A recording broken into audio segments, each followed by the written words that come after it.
Hi my beauties and welcome back. I am back, and for this DIY I will be turning a simple clear Dollar Tree vase into a modern decor piece. So let me not waste any more time and let's begin with this DIY.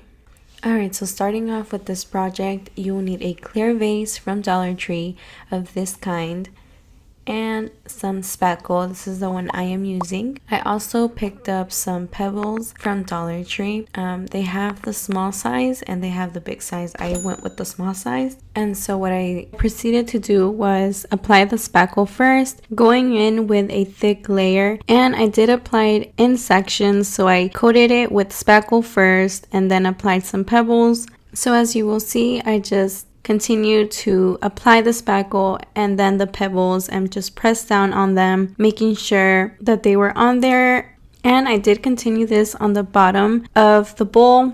I did skip a step. I didn't sand it down, so sand it down first and then add the spackle. So once I was finished coating the entire bowl, I did let it dry for 24 hours. However, it just depends on the amount of spackle and the thickness of the layer you applied. So just be aware, guys. And as you can see, it applies purple and dries white. So once it is completely dried, then you can apply the Mod Podge and seal it. I did 1 to 2 coats of Mod Podge. And if you see any pieces that fell or that were chipped and you could see the bowl, you can just go ahead and go in with the spackle again and just reapply wherever you need it. And in my case, that is what I did, and I just let that dry and came back to it the next day. And if you feel like you did too thick of a layer, you can always go in with a sanding block like I did and just sand it down the areas that I thought were too bulky or standing out a little bit too much. Just sanded that down a little bit with the sanding block. And as you can see, you will have some fallout, but that's okay. Anything that did fall out, I just went in and coated it again with using some Mod Podge. And as for the bottom handle of the bowl, I will be painting that part.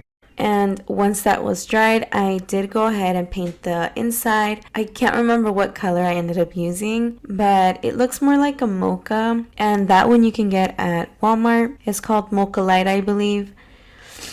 And I did also go ahead and distress it with some white paint while the brush was dry. And I did go in kind of heavy-handed, covering most of the brown.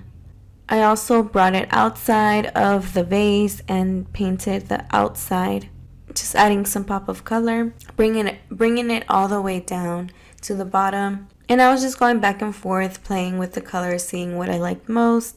So at the end, I did go more with the white, as you can see here. And that was it for this DIY, guys. I hope you enjoyed it. Don't forget to give this video a thumbs up and let me know in the comments below what you guys think about this project. But anyways, guys, until next time, and thank you so much for watching.